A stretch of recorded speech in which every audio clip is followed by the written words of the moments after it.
A alegria vem pela manhã. Exaltar-te-ei, ó Senhor, porque tu me levantaste e não permitiste que meus inimigos se alegrassem sobre mim. Ó Senhor, Deus meu, a ti clamei e tu me curaste.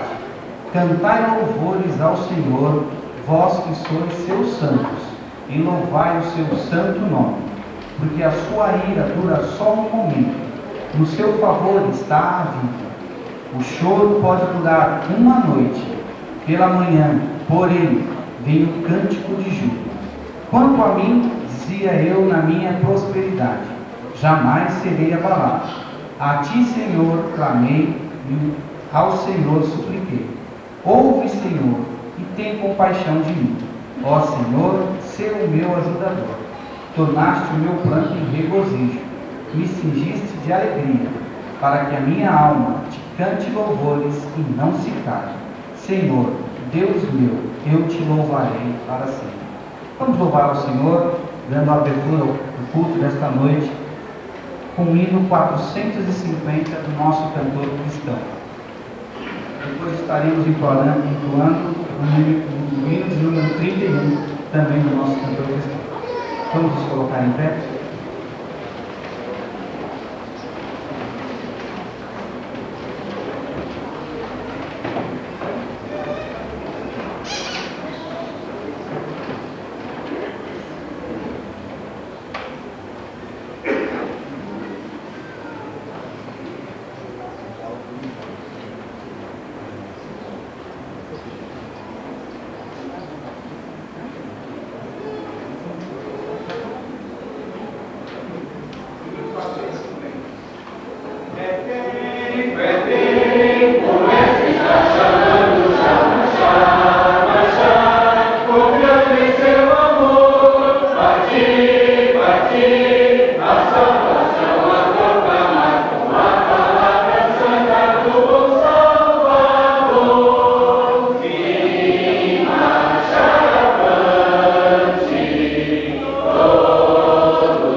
Amados irmãos, neste momento nós procederemos à entrega solene dos dízimos e das ofertas. Convocamos os irmãos diáconos que venham à frente por este momento. E temos um apelo especial hoje à noite. A tribo dos índios lá de Mongaguá, onde trabalha o irmão Marcelo Alves dos Santos, está precisando de um violino. Há um índio lá que está tocando violino. E eles já conseguiram, o preço do violino de R$300, eles já conseguiram uma metade, já conseguiram 150, desculpe, eles conseguiram R$120 de 2 igrejas batistas aqui da região. E o irmão Marcelo, hoje na reunião da diretoria, estava nos sugerindo que nós completássemos para que eles tivessem esse violino lá na tribo. Nós temos disponíveis já R$53. Então de 180 tiramos 53, é o que está faltando para completar essa oferta. Se você gostaria de ajudar a que esses irmãos lá da tribo de Mongaguá possam ter esse violino, para eles adorarem a Deus, do violinista lá, essa cesta que está sobre a mesa vai ser para essa finalidade. Então nós vamos dar essa oportunidade, porque a igreja hoje, domingo que vem, até que nós possamos completar isto e fornecer esse presente aos irmãos lá que querem adorar a Deus. E tem um que toca, é uma coisa maravilhosa. Nem aqui não tem violinista, não é? Acho que vou trazer esse índio para cá, não é? Vamos dar o violino e trazer o irmão para cá, tá certo? Então orem por essa tribo. Os irmãos precisam muito da oração lá. É um trabalho distante, dentro do mato e acesso difícil. Tremenda passagem do Evangelho de João, e é digno de ser lido na íntegra. Abra então, para que você possa conferir aí na sua Bíblia a leitura deste maravilhoso capítulo da Palavra de Deus. A cura de um cego de nascença. E passando Jesus, viu um homem cego de nascença. E os seus discípulos lhe perguntaram, dizendo: Rabi, quem pecou, este ou seus pais, para que nascesse cego? E Jesus respondeu: nem ele pecou, nem seus pais, mas foi assim para que se manifestem nele as obras de Deus. Convém que eu faça as obras daquele que me enviou, enquanto é dia.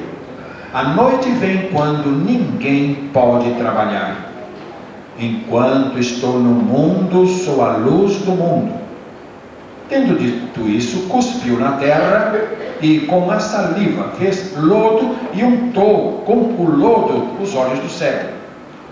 E disse-lhe: vai, lava-te no tanque de Siloé, que significa o enviado.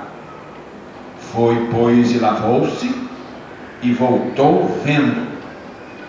Então os vizinhos e aqueles que dantes tinham visto que era cego diziam: não é este aquele que estava sentado e mendigava? Uns diziam: é este. Outros: parece-se com ele. E ele dizia: sou eu. Diziam-lhe, pois, como se te abriram os olhos? Ele respondeu e disse-lhes: o homem chamado Jesus fez lodo, untou-me os olhos e disse-me: vai ao tanque de Siloé e lava-te. Então fui, lavei-me e vi. Disseram-lhe, pois, onde está ele? Ele respondeu: não sei. Levaram, pois, aos fariseus o que dantes era cego, e era sábado, quando Jesus fez o lodo e lhe abriu os olhos.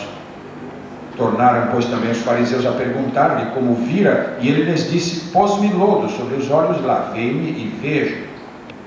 Então alguns dos fariseus diziam: este homem não é de Deus, pois não guarda o sábado.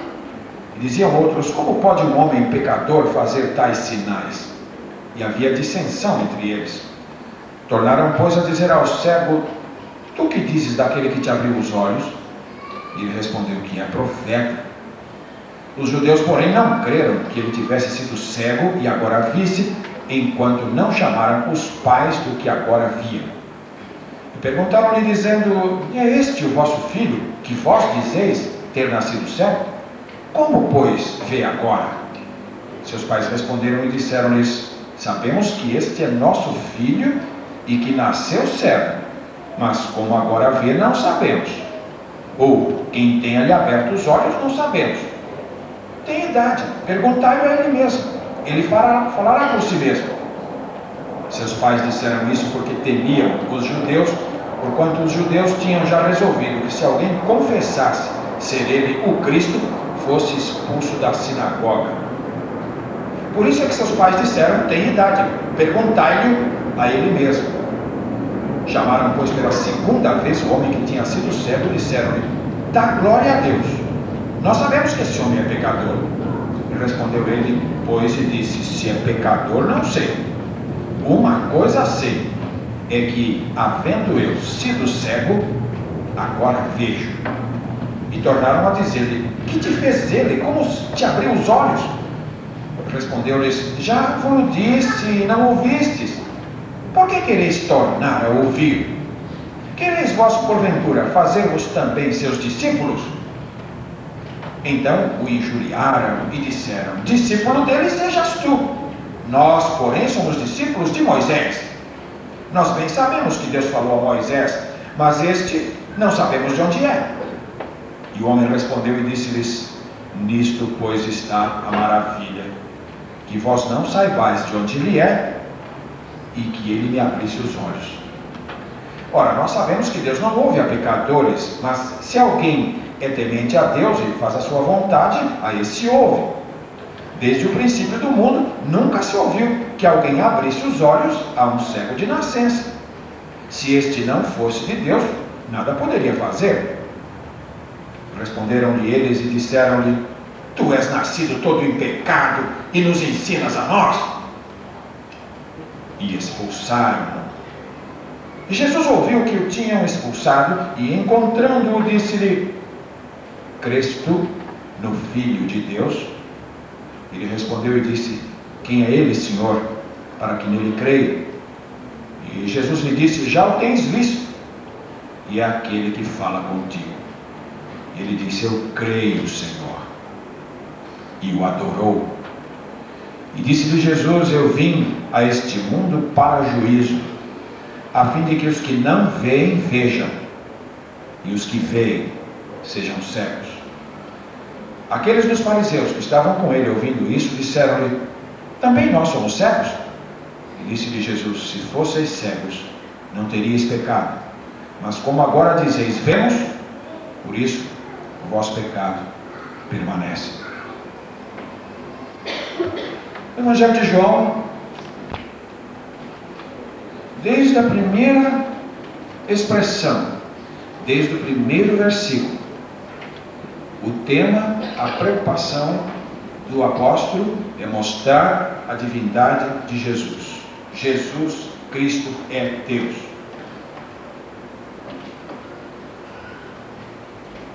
Nós temos aqui um dos milagres, né, daqueles que são registrados no Evangelho de João, e esses registros todos têm uma finalidade. O registro desses milagres é conduzir para a divindade de Jesus Cristo, porque só Deus faz milagres. É Deus quem faz milagres. E quando Deus, ou quando Jesus faz milagres, Jesus justifica a sua reivindicação de divindade. Só Deus faz milagres. E quando Jesus faz milagres, pessoalmente, ele justifica a reivindicação de ser Deus. A cura de um cego, de um mendigo, um cego de nascença, acontece nesta passagem de uma maneira, no mínimo, estranha, além de ser interessante. Temos diante de nós um dos milagres ligados à cura física, a cura do corpo. E creio que das preocupações que as pessoas mais têm nesta vida é exatamente com a manutenção da saúde ou a recuperação da saúde. É evidente que o nosso corpo é muito frágil. É evidente que o nosso corpo é muito vulnerável. O nosso corpo é um vaso muito tênue que pode se partir por qualquer coisa. Até porque, por causa da consequência do pecado, por causa da presença, da experiência do pecado no mundo, o nosso corpo tende à decadência, a um processo de decadência. Por isso, há uma preocupação constante e muito importante com os nossos corpos para mantê-los saudáveis, para devolver-lhe a saúde, no caso da perda da saúde, e a prorrogação da vida. É por isso que a questão da cura está presente em praticamente todas as religiões. Se você se der ao trabalho de fazer uma pesquisa, de fazer uma análise, você verá que todas as vezes que o homem vai mexer com o aspecto religioso, é inescapável essa preocupação, essa ligação com a cura física, a cura do corpo. É por isso que em muitos movimentos religiosos a figura de destaque é aquele que poderia curar, é o curador. Então muitos movimentos religiosos e até mesmo cristãos se armam em torno de alguém que supostamente seria capaz de devolver às pessoas a saúde que perderam. Esses movimentos, pois, têm na ambição e no valor da saúde do corpo o carro-chefe da sua razão de existir. As propagandas, as entradas na televisão, no rádio, aquilo que escrevem, os testemunhos que são dados, nesses movimentos vão nessa direção, apontando para aquele que supostamente pode resolver o problema da saúde.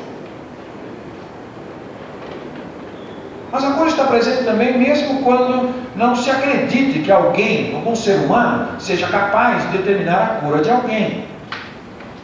Entre os batistas, por exemplo, nós cremos no sobrenatural. Nós cremos na intervenção de Deus nos processos humanos. Mas não cremos no curandeirismo. Nós cremos na oração. E se os irmãos perceberem, grande porcentagem dos pedidos de oração, a grande maioria dos pedidos de oração, são por problemas de saúde. Então nos ocupamos com isto. E nos preocupamos com isto. Recentemente, uma irmã da nossa igreja estava se submetendo a uma cirurgia. Nós marcamos uma reunião de oração aqui no mesmo horário. E nós comunicamos a ela esse nosso acordo, esse nosso trato. Enquanto a irmã estiver lá, nas mãos da equipe médica, nós estaremos aqui de joelhos, nós estaremos aqui na presença de Deus, intercedendo em seu favor.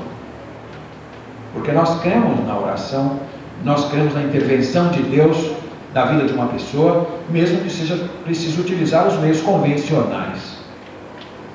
Então oramos sim pelos enfermos.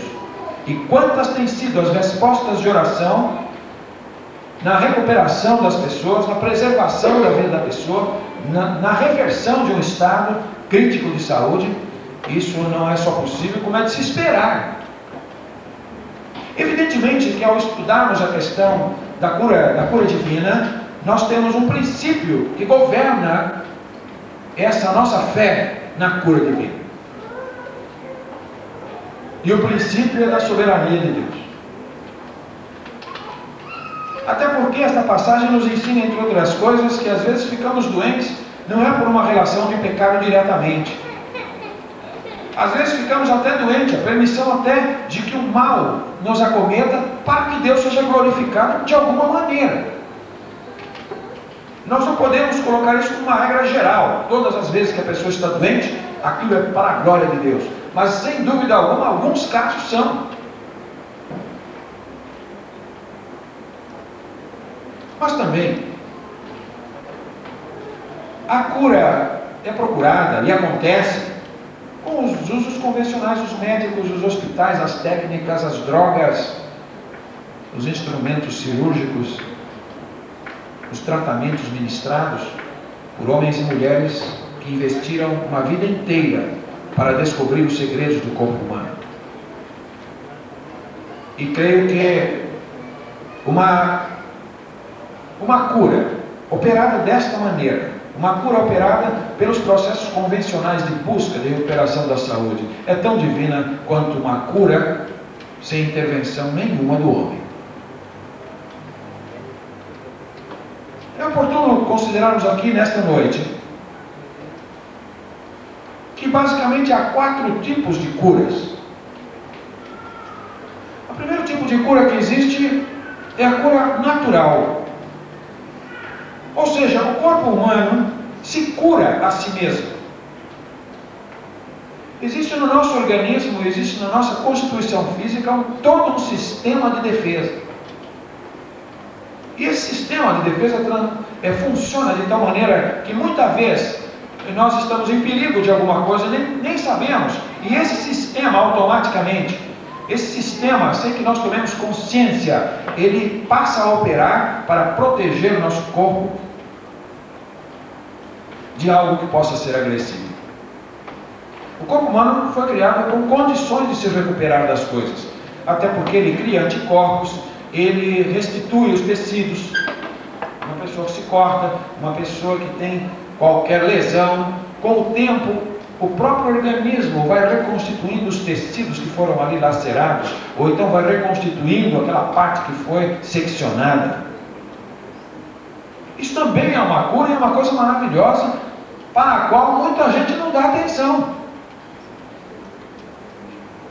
É um tipo de cura mediante o qual nós nem sempre agradecemos a Deus.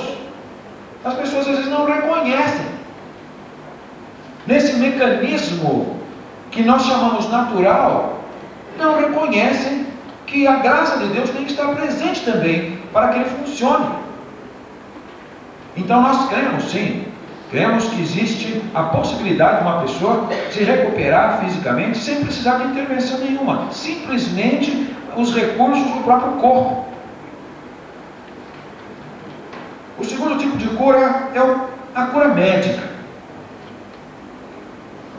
A cura médica é quando acontece algo com o corpo humano e ele não tem forças ele mesmo, sozinho, isoladamente, para se recompor.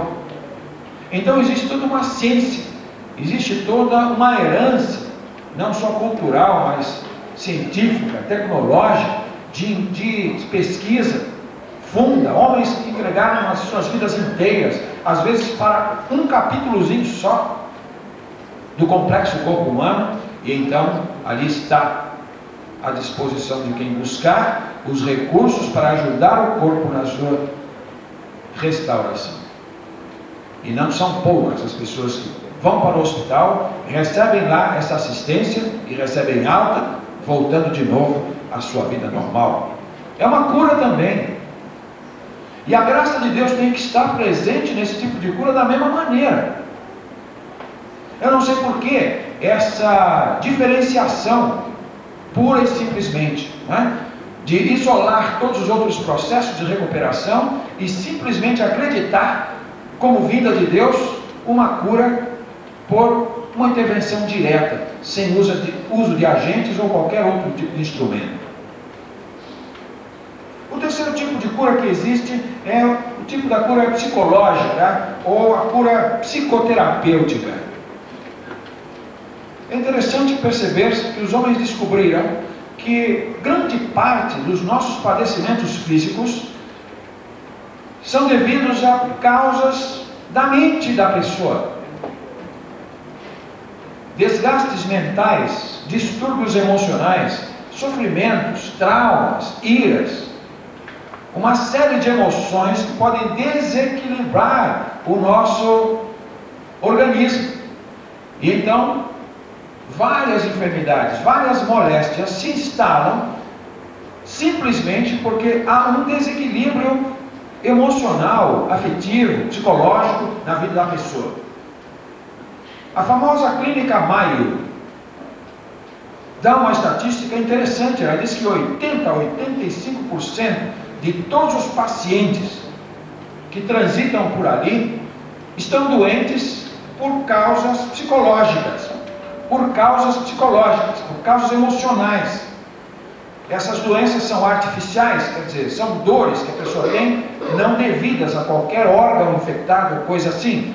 Mas o desequilíbrio da mente, o desequilíbrio das emoções, o desequilíbrio psicológico, faz doer a cabeça, faz doer as costas, faz doer o estômago e assim por diante.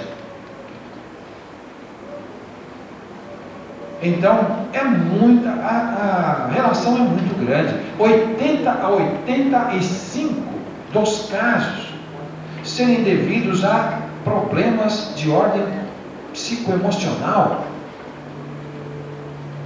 Então, uma cura psicológica, uma cura psicoterapêutica, é tanto cura quanto as demais. O Dr. Macmillan disse assim: no princípio do século XIX, ou melhor, no princípio do século XX, a bactéria era considerada o centro das atenções. Nos dias de hoje, o estresse mental tem substituído a bactéria.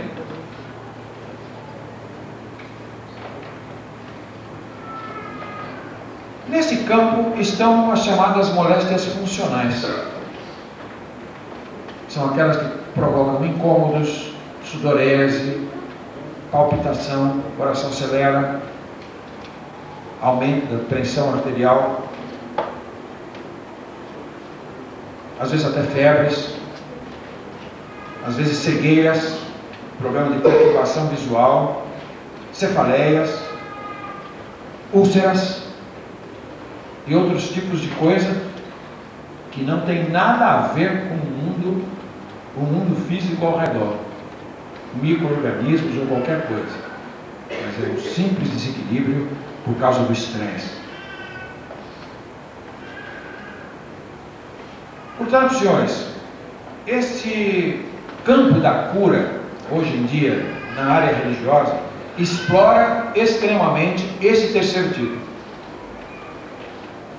Muitas pessoas que comparecem a esse tipo de reuniões, quando não são fraudulentas, quando essas reuniões não são montadas, quando não é montado um teatro, alguém ali é pago para viver um trabalho de ator, muitas das pessoas que ali vão não estão evidentemente doentes com uma doença orgânica. Essas pessoas estão com mal funcional. E então, quando chegam nesse lugar, todo o ambiente é montado já para suprir essa calosidade emocional, psicológica. Então, chega ali uma pessoa, em geral uma pessoa muito agressiva, né? Esse que cura pela fé, sempre é uma pessoa muito agressiva, é uma pessoa muito autoritária, é uma pessoa muito dinâmica, uma pessoa que está sempre comandando, e ela é bastante convincente. E em muitos casos, a pessoa realmente se recuperou, mas o que aconteceu ali não foi realmente um milagre de uma cura divina autêntica, como o caso deste cego de nascença. Então, muito do que acontece nessas propaladas movimentos de cura, a fé, a confissão positiva e outras coisas mais, evidentemente não são curas divinas autênticas, como o caso deste exemplo de Jesus curando este cego. O quarto tipo de cura é a cura divina mesmo, propriamente dita. É a cura que procede de uma ação direta, de uma ação total de Deus. É uma intervenção de Deus sem mediadores. Não são usados médicos, não são usados os remédios, não são usados os tratamentos, não são usados quaisquer outros recursos, nem apoio psicológicos. Não é preciso fazer um clima. Simplesmente Deus entra em cena e Deus reverte uma situação. Foi isso que Jesus Cristo fez. A cura divina sempre pode estar em perspectiva. Nós dizemos aos irmãos que o dom de curar foi exercido na igreja basicamente por Jesus e os apóstolos. Esse dom não permaneceu na igreja. Jesus fez isso por autoridade dele mesmo. Jesus fez isso porque ele mesmo repreendia as enfermidades. Jesus fazia ele mesmo porque ele é o criador do corpo do homem. Jesus fazia ele mesmo porque ele é Deus. E as curas de Jesus eram curas verdadeiras, não eram funcionais não. Era a cura de lepra, era a cura de pessoa entrepada na cama, mão errada, pessoa surda, pessoa cega, pessoa muda, coisas evidentemente que dispensavam qualquer atestado de qualquer pessoa, evidentes por elas mesmas. As curas de Jesus se impunham por si mesmo, não precisava ninguém testificar. Inclusive os adversários viam e diziam: nós não podemos negar isso. O que vamos fazer para matar esse homem? Porque ele está fazendo realmente o que ele disse que está fazendo. Paulo, a certa altura do seu ministério, até os lenços e aventais do seu corpo curavam enfermidades. Uma coisa, no mínimo, também interessante: lenços e aventais de Paulo, pessoas em contato com as vestes do apóstolo, conheceram cura divina. Era um dom que Deus deu para ele. A sombra de Pedro, em alguns casos, houve um tempo que a sombra de Pedro, ele passava, e as pessoas ali, no caminho, querendo cura, e a sombra de Pedro se projetando sobre essa pessoa era curada.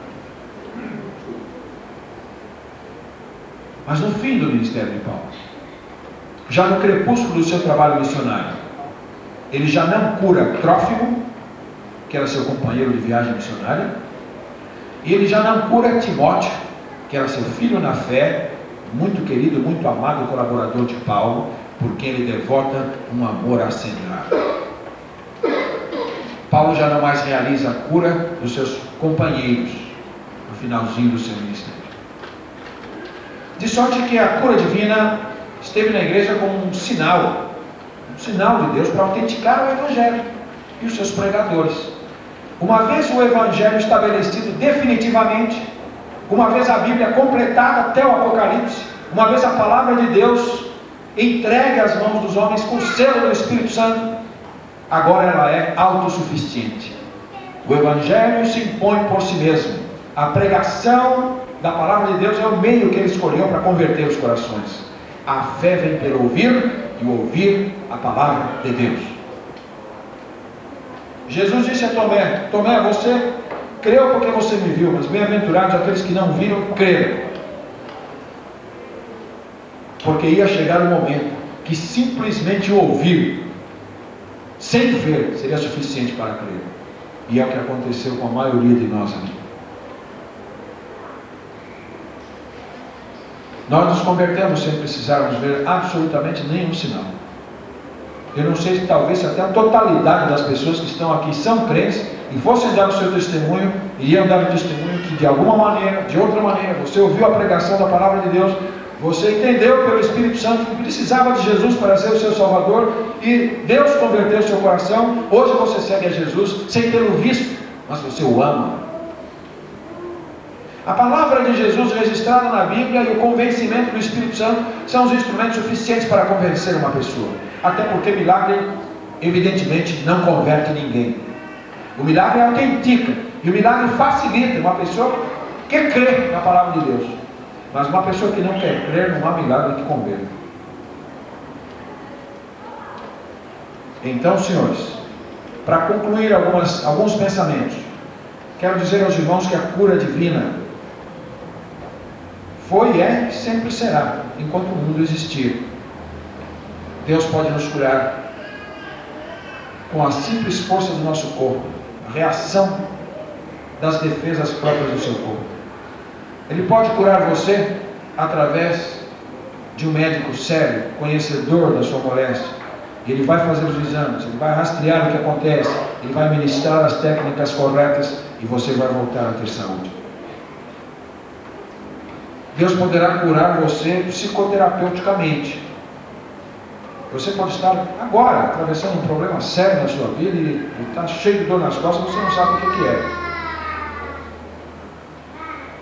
Eu não vou dizer aqui que eu vou curar uma dor nas costas, uma dor de cabeça, porque não é necessário. Mas você ouvindo a palavra de Deus, um culto, um hino bem cantado, você estando no ambiente da casa de Deus, você sabe que isso pode ser uma terapia maravilhosa e Deus pode reverter esse estresse, Deus pode tirar de você esse peso emocional que está no seu coração, talvez a ira, talvez alguma mágoa contida ali dentro, quem sabe as coisas que estão ali trabalhando na sua mente e conspirando contra o equilíbrio do seu corpo, você se sente uma pessoa doente. E então você ouve a palavra de Deus, você ouve uma oração e um hino, e os resultados de um culto maravilhoso, onde Deus se faz presente, e de repente você se sente bem. Ou então a igreja pode orar por você, e de repente Deus resolver. De repente Deus determinar na sua soberania que simplesmente Ele vai pôr fim à sua enfermidade. Ele pode fazer isso. Só que Deus nunca vai fazer isso quando um homem mandar. Deus nunca vai fazer isso quando um ser humano determinar. Ninguém vai ensinar a Deus qual a hora, o momento, o lugar e o jeito que Ele vai curar alguém. Nós vamos orar a Deus, a cura divina está sempre em perspectiva, temos certeza de que Deus pode curar, senão não estaremos nem orando. Orar para quê? Nós oramos porque sabemos que Deus resolve o problema, mas sabemos que Deus resolve do jeito dele. Por isso oramos, seja feita a sua vontade. Voltemos ao nosso texto, eu quero concluir algumas coisas sobre este homem que era cego de nascença. Todo milagre é um meio. Jamais pensemos em milagres como fins neles mesmos. Todas as vezes que nós fizermos um milagre, o carro-chefe da igreja, e acharmos que a produção de milagres é a finalidade da igreja no mundo, nós estamos invertendo a ordem das coisas. Os milagres foram meios para certa finalidade. Foram recursos de Deus, na sua condescendência, para nos mostrar verdades. Deus é sempre o fim. Deus não quer o meio.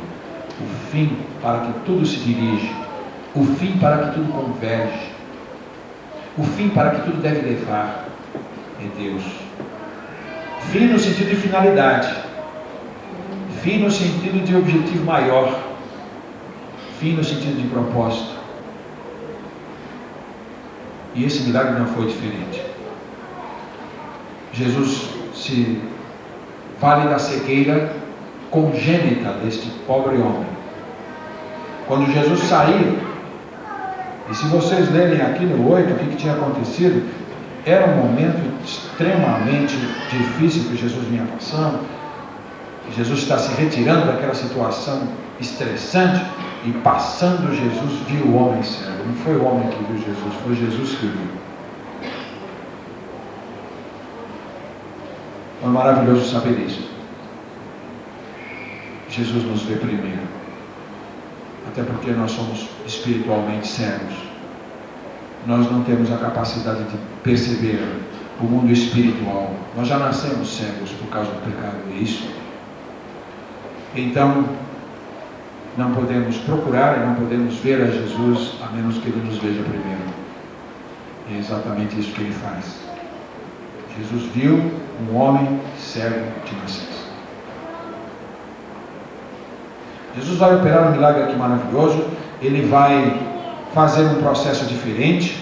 Vai cuspir na terra e vai ali pôr a saliva com lodo nos olhos desse homem e vai mandar que ele vá até o tanque de Siloé e ali ele se lave.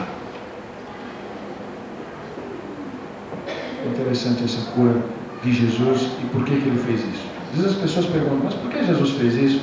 Pôs ali a saliva e o lodo. Então as pessoas dizem, é para mostrar que aquele homem que o homem era pó da terra. Jesus pega o pó da terra e faz ali para mostrar que ele é pó. E as respostas mais estranhas?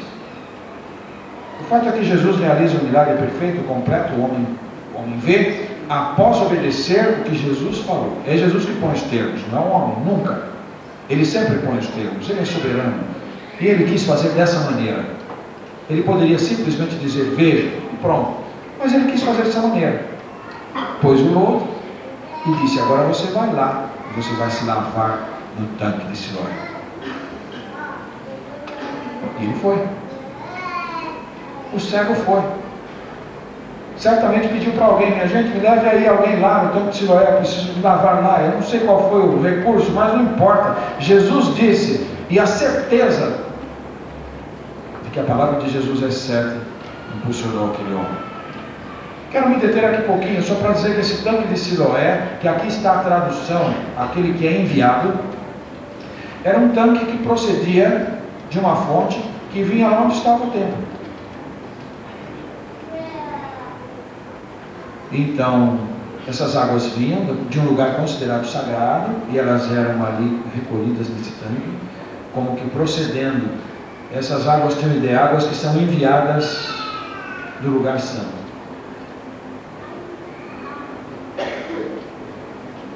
Porque Jesus é o que é enviado por Deus. Deus enviou o Salvador, Deus enviou graça, Deus enviou perdão e fez isso em Jesus Cristo. Esse tanque de Siloé é o tanque do enviado, porque Jesus é aquele que foi enviado para reverter as nossas dores, perdoar nossos pecados, tirar a pior das enfermidades, que é a enfermidade da alma, que essa manda para o inferno. Milagre como só Jesus pode fazer, mais ninguém.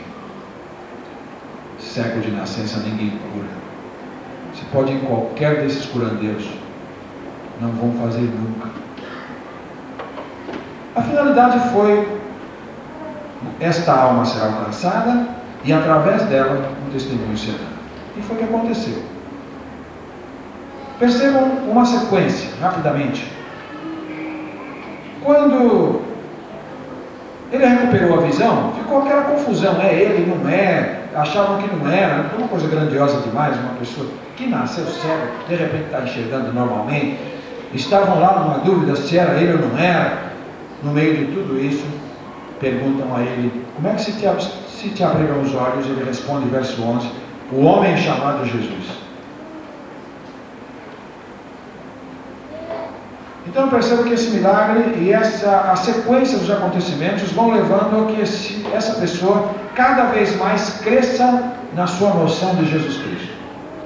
Na primeira pergunta, a primeira resposta foi pura e simplesmente: o homem Jesus. O homem Jesus mandou, fez logo e mandou me lavar. Eu fui, lavei, estou vendo. O homem Jesus. Deus se fez homem. E Jesus tem que ser entendido e aceito, evidentemente, como homem. Tanto a divindade quanto a humanidade estão presentes na pessoa de Cristo. Depois de algum tempo, no ano 17, tornaram, pois, a dizer a ele: que dizes tu daquele que te abriu os olhos? Ele diz: é profeta. Cresceu um pouco mais. Primeiro é o homem Jesus, agora é profeta. Cresceu um pouco mais. Que expectativa maravilhosa nós podemos ir sempre crescendo no conhecimento de quem é Jesus na nossa vida, a partir do que ele já fez. Jesus já realizou o milagre, mas daí para frente temos uma vida inteira para descobrir realmente as belezas de Cristo.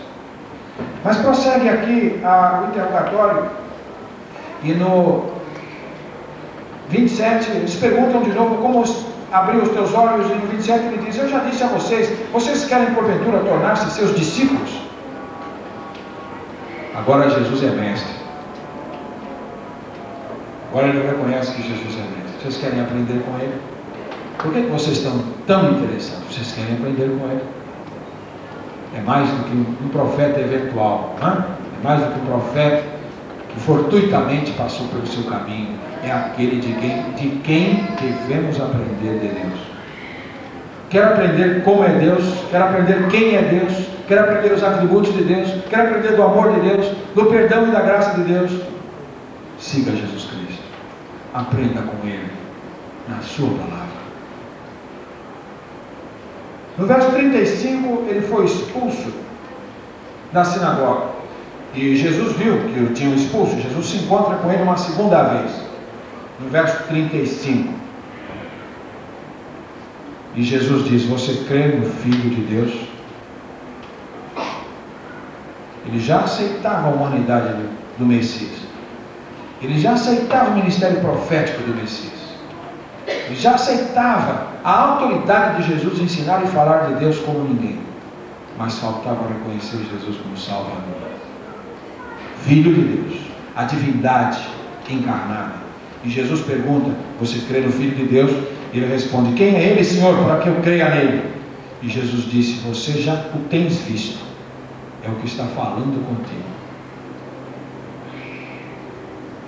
Eu não tenho mais tempo hoje à noite, mas eu gostaria de refletir sobre o que aconteceu nesse momento que ele olhou pela primeira vez direto nos olhos de Jesus Cristo. Você pode imaginar o que isso significou para ele? Ele que nunca vira nada em sua vida. Agora, nada mais, nada menos do que Jesus disse: eu estou na sua frente, você está olhando para mim. Jesus quer ser contemplado por nós. Jesus quer que nós admiremos a sua beleza. Jesus quer que nós nos deslumbremos com a sua santidade, pureza e perfeição. Jesus quer que nós mergulhemos fundo na graça e no amor que Ele nos tem. Imediatamente ele disse: eu creio, Senhor. Eu creio, Senhor. E o adorou. Então começou com o homem Jesus e termina na adoração. O propósito do milagre foi alcançado. Uma alma foi salva e um testemunho foi dado. O milagre mostra que Jesus é a luz do mundo. E quem o segue não andará em trevas, mas terá a luz da vida. Fora de Jesus tudo é trevas. Fora de Jesus a cegueira é total. Inclusive os fariseus que pensavam que viam, Jesus falou: se vocês fossem cegos, vocês iam ter luz. Mas porque vocês pensam que veem, vocês continuarão no escuro. Jesus é a luz do mundo. Quer ser a sua luz também. Creia nele como o homem Jesus. Esse homem por você. Creia nele como profeta. Aquele que vem para anunciar o reino de Deus. Creia nele como mestre. Aprenda dele. Porque tudo que podemos aprender de Deus é nele que aprendemos. Creia nele como Filho de Deus. A divindade encarnada. E adore-o como seu Deus, Senhor e Salvador. Já começará a enxergar as coisas a partir daqui. Já começará a enxergar as coisas a partir daqui. Jesus quer essa bênção para você também. Deus nos abençoe. Nós vamos agora, queridos irmãos, nesse espírito, vamos agora ao acalanto desta mensagem, deste texto bíblico tão maravilhoso, celebrar a ceia do Senhor. Nós convocamos os diáconos que virão à frente para nos ajudar.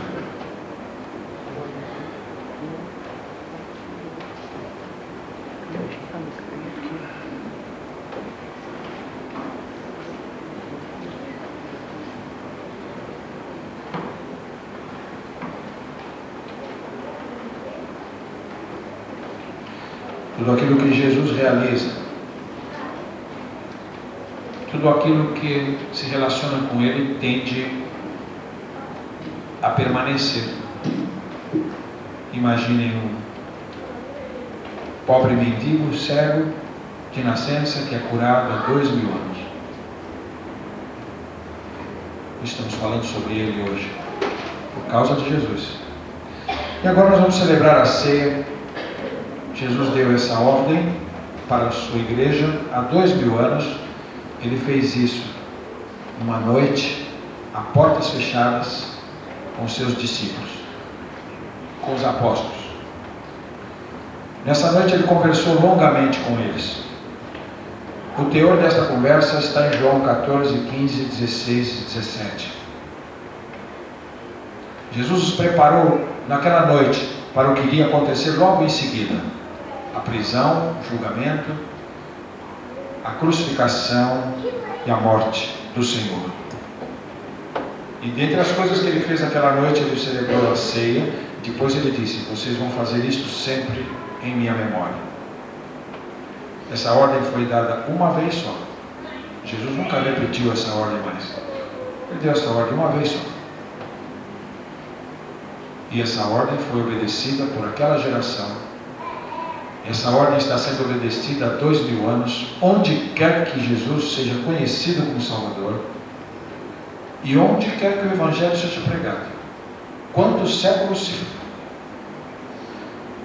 se passem ainda até ele voltar, Jesus será obedecido nesta ordenança, porque o que Jesus diz é para valer. O que Jesus diz é permanente. Então, o próprio ato agora de celebrarmos a ceia vai nos lembrar isso. O que Jesus diz é algo que se pode confiar. Ele não tinha um exército, não tinha poder, não tinha ninguém para garantir que seria obedecido. Mas não precisa. A palavra de Jesus é suficiente.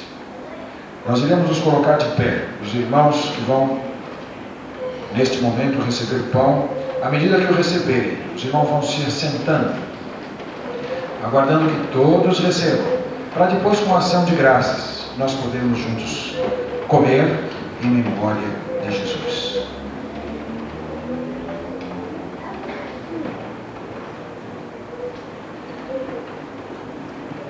À medida que os irmãos receberem o pão, podem sentar-se por gentileza, até que todos os irmãos tenham em mãos este símbolo singelo de um corpo, o corpo de Jesus Cristo, que Ele resolveu voluntária e soberanamente um dia assumir, um corpo igual ao nosso, corpo que Ele desejou entregar, corpo que Ele desejou render no nosso lugar, para mostrar o quanto valemos para Ele. Quando comemos esse pão, a primeira coisa que vem à mente é que nós temos uma relação com Jesus entranhável. Comemos o pão, ele faz parte de nós. Comemos o alimento, se transforma em células, em nervos do nosso corpo. Ele se incorpora a nós. Da mesma maneira que quando cremos em Jesus, Jesus se incorpora a nós, de tal maneira que nós formamos o seu corpo como igreja. Em segundo lugar, ao comermos a ceia, somos lembrados da comunhão entranhável que temos entre nós.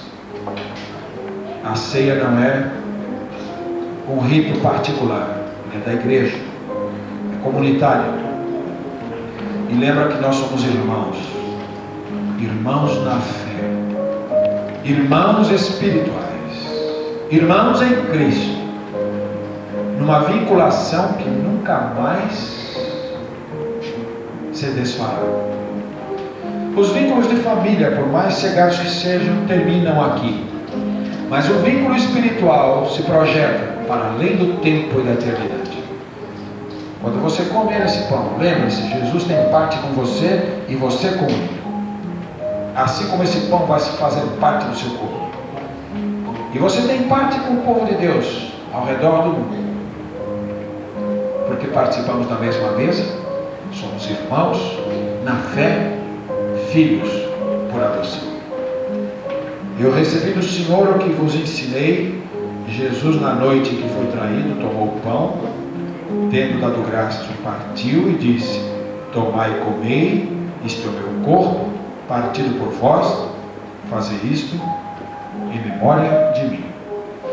Jesus não só deu a ordem, deu o exemplo ele mesmo, partindo o pão, mas ele deu a explicação, a interpretação, em memória de mim. Esse pedaço de pão na sua mão não se transforma no corpo de Jesus. Ele apenas nos lembra, ele apenas evoca, traz a memória que o Senhor entregou o seu corpo pelos nossos pecados um dia. Naquela noite Jesus orou, Jesus deu graças antes de comer.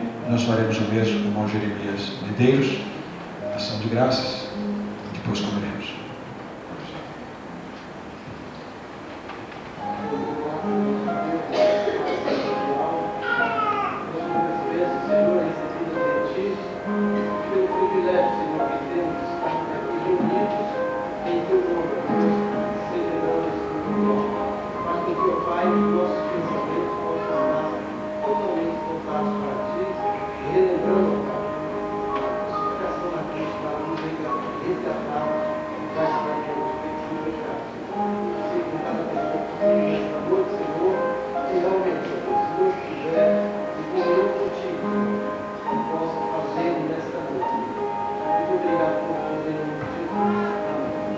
Meus irmãos, comamos todos em memória de Jesus.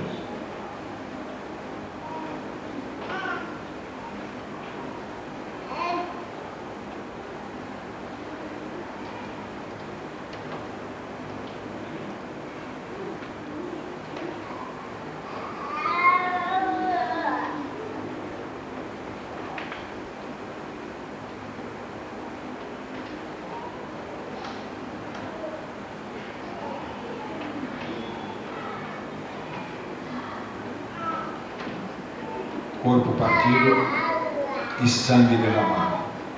Logo em seguida que Jesus partiu aquele pão, foi um pouco diferente do nosso que ele já estava todo cortadinho, mas naquela noite Jesus mesmo foi partindo o pão, mostrando o que iria acontecer com o corpo dele, para que fosse possível você e eu irmos para o céu.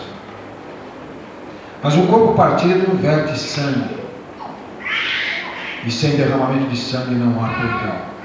Por isso, esse pequeno cálice na sua mão relembra-nos um fato: até a última gota do sangue de Jesus foi entregue lá por nós. Foi o preço que você custou para Deus.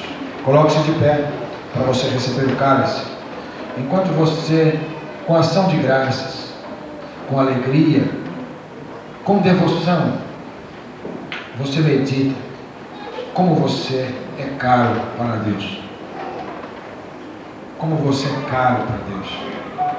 Quanto você custou para Ele. E Ele não hesitou em pagar o preço por você. Por isso você tem um valor incomensurável. Jamais subestime o seu valor. Jamais despreze o seu valor diante de Deus. Você é muito precioso para Ele. Isso nos lembra também a maneira como devemos tratar os irmãos, a maneira como devemos nos relacionar entre nós. Porque esse irmão que está do seu lado custou esse sangue para Jesus. E se é assim tão caro para ele, precisa ser caro também para mim. Quantas vezes na igreja nós permitimos que pequenas coisas façam barreiras, pequenos conflitos se transformam em abismos? Quantas vezes as pessoas desprezam umas às outras, não procuram reconciliação, não procuram diálogo, não procuram se entender? Provavelmente não estão meditando como essas pessoas valem para Jesus. Então a ceia é um bom momento para pensarmos nisso, não? Quando você pessoalmente vale para Jesus, enquanto o irmão ao seu lado na igreja vale para Jesus. Qualquer sacrifício que fizermos para andar em paz, em harmonia, em comunhão com os irmãos, nada será caro demais pelo que ele significa para Jesus. Pense nisso quando você for tomar esse cálice. Depois desse ato, tomou o cálice, dizendo: este cálice é o Novo Testamento, o meu sangue. Fazei isto todas as vezes que beberdes, em memória de mim. Jesus manda fazer, Jesus dá o exemplo, e Jesus interpreta: é em memória de mim, é para se lembrar do que eu fiz.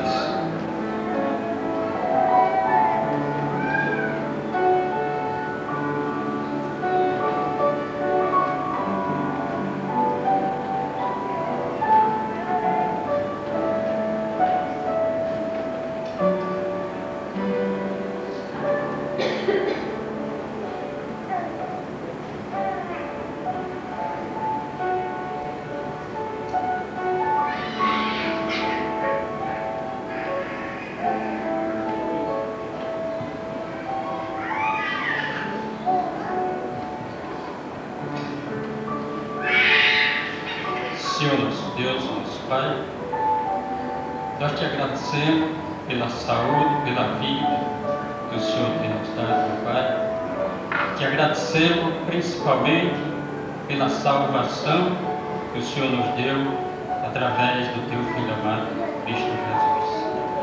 Te agradecemos por mais esta comemoração que que o Senhor Jesus fez com os apóstolos, e hoje nós estamos repetindo ela. Nós te agradecemos porque o Senhor nos dá esse privilégio de termos essa participação.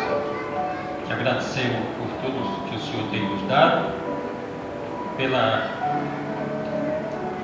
por essa igreja aqui, onde temos essa participação do teu trabalho, e te pedimos que o Senhor continue abençoando as nossas vidas e nos segurando firme nos seus caminhos, e que estejamos sempre fazendo a tua vontade. Em nome do Senhor Jesus que eu oro. Amém, Senhor. Amados irmãos, levamos todos em memória.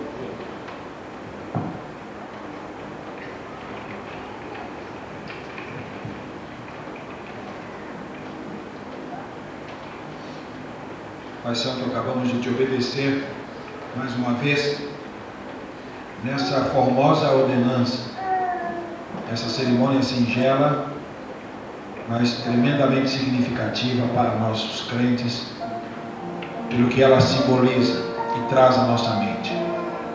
Nós te louvamos mais uma vez pelo privilégio que temos de participar da mesa do Senhor.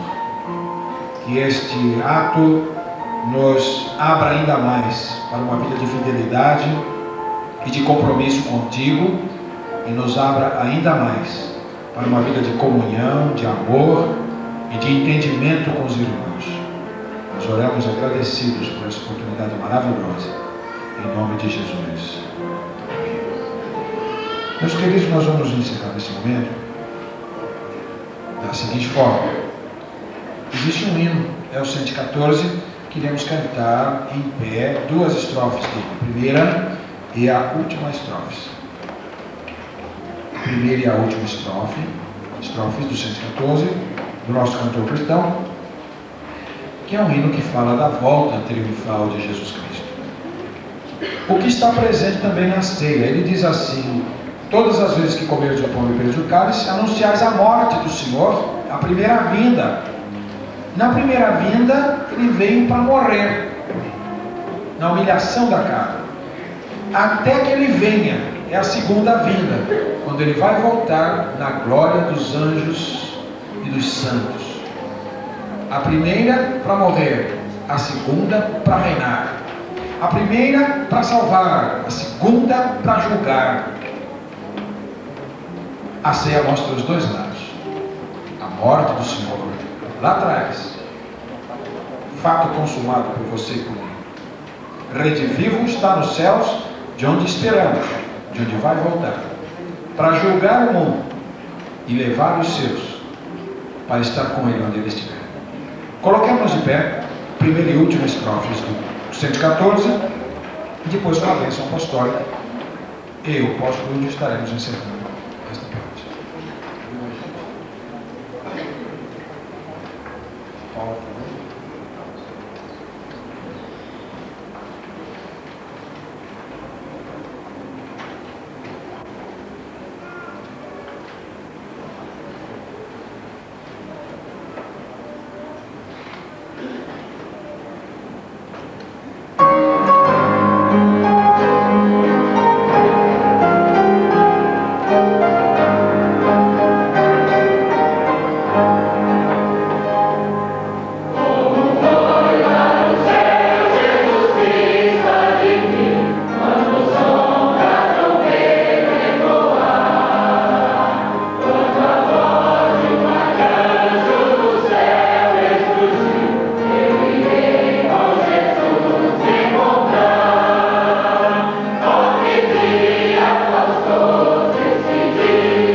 sentar-se. Nós estamos informados que o coro tem um hino, então nós vamos impetrar a bênção apostólica após o cântico deste hino.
Cristo, teu Filho amado, o amor insondável de Deus, nosso eterno Pai, que as doces consolações do Espírito Santo estejam com teu povo reunido neste lugar, assim como em toda a face da terra, desde agora e para sempre.